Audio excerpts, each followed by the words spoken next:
正当萧长坤得意忘形的时候，周良运也完成了那件北宋鎏金铜佛的信息上传。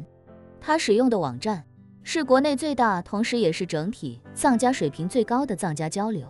交易网站。在这个网站上，每个人都可以设定自己重点关注的藏品类型和年代。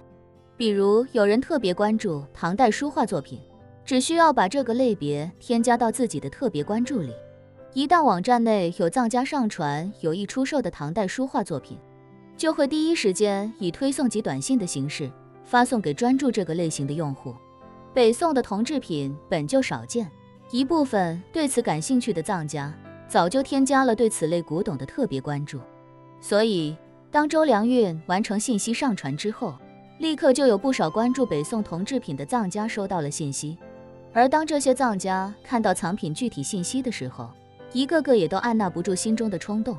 毕竟北宋鎏金铜佛价格高昂，绝非一般藏家能够入手的。而这件藏品出售的保有自己就写明了品相有重大瑕疵，所以售价只要2000万人民币，这价格已经算是大漏了。任何物品都有自己的价值衡量体系，即便是泡水车、事故车，也并非一文不值。按照鎏金类铜器的价格衡量标准，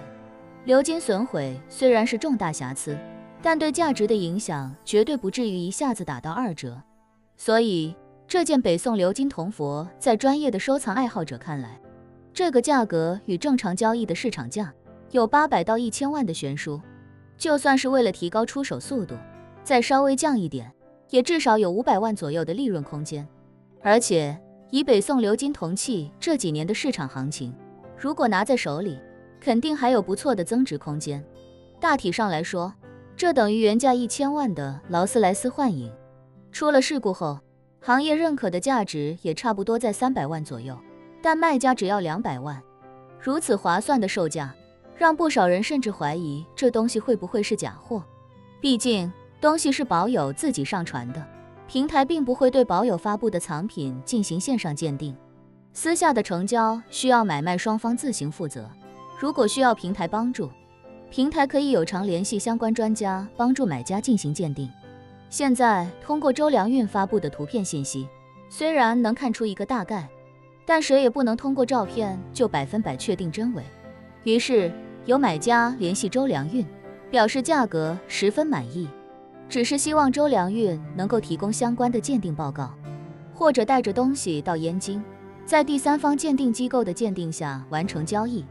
而且这些买家也都知道这个价格已经是捡漏的好价，所以几乎都表示愿意承担周良运的差旅费以及鉴定所需要的所有费用。甚至还有人开出条件，如果周良运能够配合鉴定，成交价还可以给他增加100万。周良运的家族从事古董行业多年，并不缺这2-3千万人民币。他知道打铁要趁热的道理，现在最重要的就是尽快出手，最好明天上午就能传出这东西已经卖掉的消息。而且金陵古玩街这帮人专业水平和道德水平都不高，他们现在认定这东西就是假的。如果这东西是在外地成交的，他们绝对不会相信，只会觉得这一定是周良运自己为了挽回颜面编造的谎言。所以最好的办法就是让人来金陵，来自己的店面把这尊铜佛买走。于是周良运告诉这些买家，交易地点只能在金陵，而且2000万的价格只在未来24小时内有效。只要满足自己这2条要求，自己接受一切形式的鉴定，他们可以自己带专家到金陵现场鉴定，确定无误再交易。而且周良运也说了，2000万的价格不接受任何形式的砍价，也不接受任何形式的加价。总而言之一句话，东西就在金陵，先到者先得。于是多名藏友立刻开始连夜联系相关方面的鉴定专家，有人甚至已经连夜订好了明天一早飞金陵的机票。而最狠的要数燕京一位专门收藏铜器的藏友，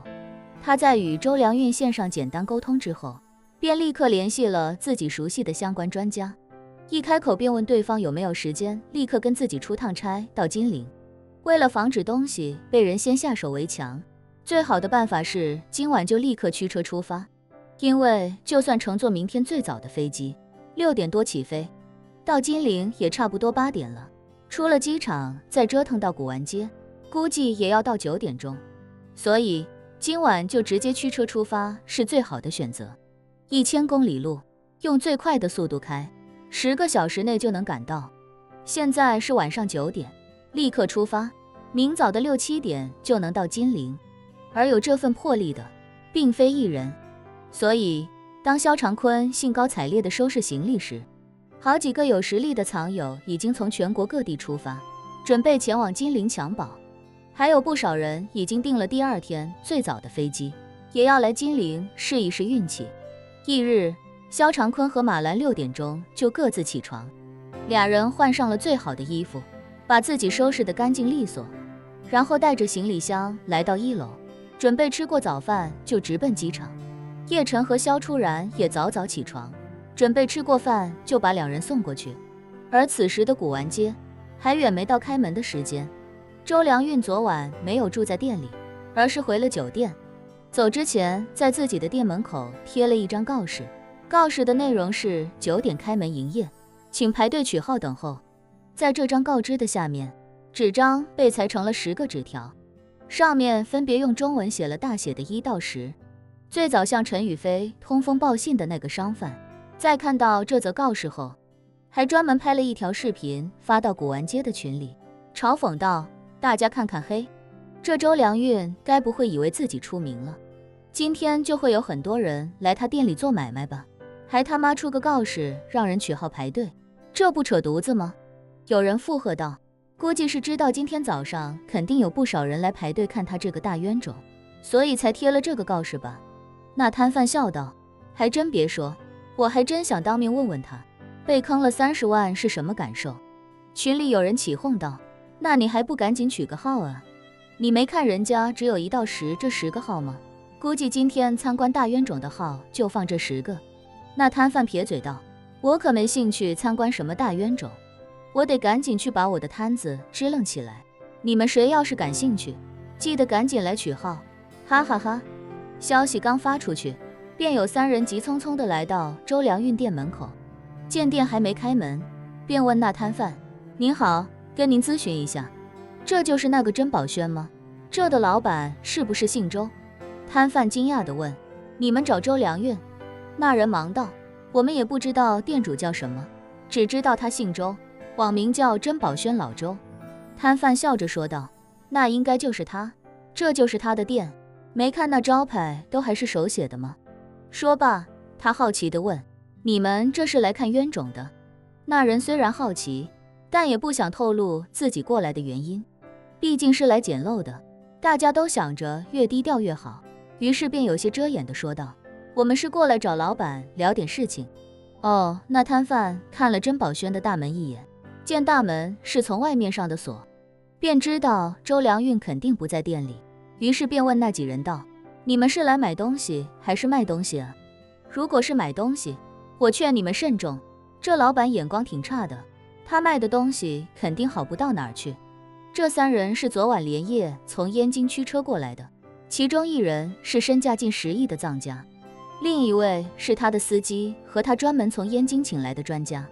3人昨晚从金陵驱车过来，就为了在第一时间收走周良运那尊北宋鎏金铜佛。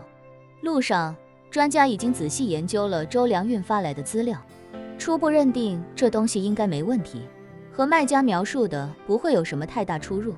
不过为了保险起见，最好还是亲自上手摸一摸，仔细感受一下，如果没问题，2000万入手绝对是捡漏价。所以这位藏家也生怕走漏风声，所以听到摊贩诋毁周良运，也不过问细节，只是笑着说道，谢谢您的提醒，我们会提高警惕的。说完，赶紧上前，将那告示下面写着1的纸条撕了下来。这时，又有2人一路小跑过来，其中1人操着一口南方口音道，好像斗戏界里了，快取一个号先。2人说着，上前撕下了写着2的纸条，随后又看着那3人以及其中1人手里的1号纸条，顿时有些失落，惊呼道，保友，你怎么来的那么早？先前那位藏家礼貌又有些警惕地微笑道：“我们开了一夜的车赶过来。”